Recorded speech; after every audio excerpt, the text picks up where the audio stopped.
This is a patient referred with a 3-piece acrysof lens in the sulcus.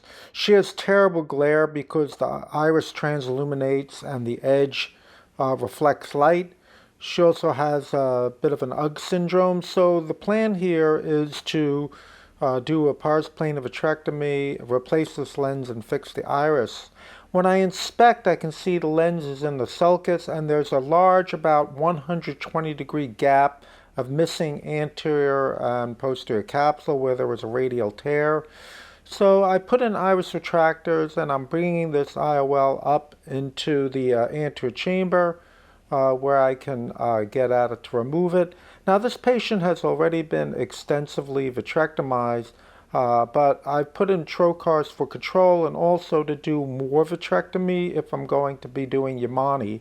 The original plan was to perhaps replace this lens with a silicone lens in the sulcus, but when I see how much anterior capsule and posterior capsule are missing, I've decided to do Yamane instead and place the lens behind the remaining capsule. So here I've replaced my iris retractors, and you can see there's a large 120-degree area of missing capsule.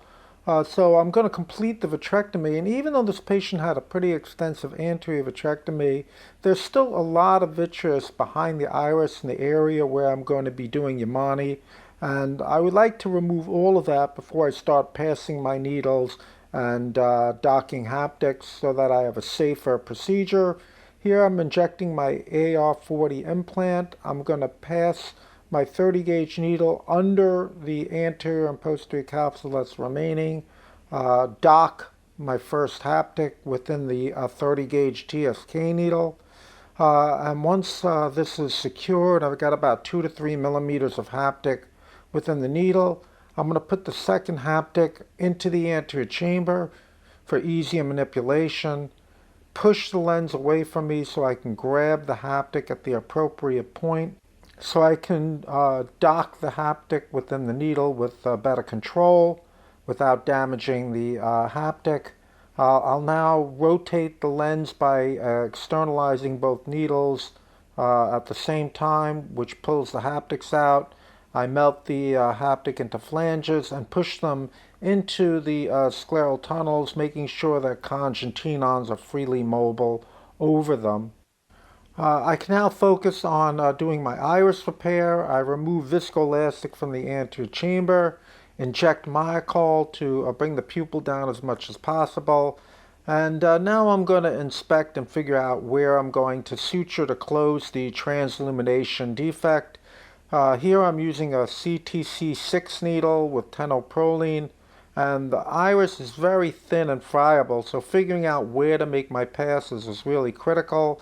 I'm trying to pass the needle through the iris here, but I don't have any counter traction, so I'm using the tip of a 27-gauge needle, try to push a bit so that the needle will pass through. But when I grab the needle with the cannula here, I'm afraid I'm going to buttonhole the iris, and you can see a little buttonhole starting there.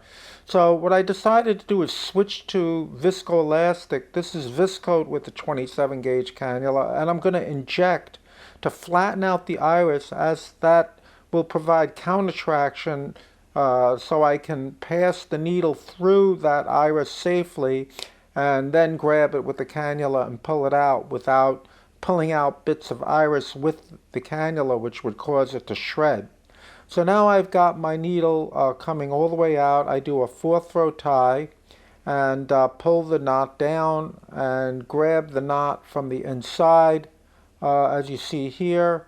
And I'm going to now tighten this knot. And you can see this iris tissue now gathering together to close the transillumination defect. I cut the suture with a 23-gauge scissor, and I've decided that there's another transilluminating area here I want to close. So again, I take the CTC6 needle, feel for where I've got something I can grab that's firm on each side, and here I span this area where there's a transillumination defect.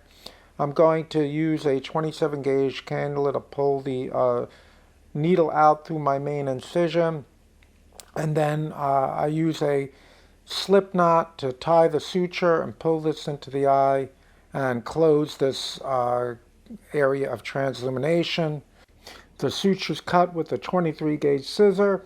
And now I'm going to use diopthermy to reshape the pupil a bit to make it a little bit more smooth and round. This is a 25 gauge diopthermy for retina work. That's very nice for shaping the iris. And now I've got a nice round pupil. I remove the viscoelastic, remove my trocars, cauterize as I remove the trocars, and the case will be completed. The cautery here is to prevent leakage from the sclerotomies, as you see here. And this is the way she looks at the end of the case. Thank you for your attention.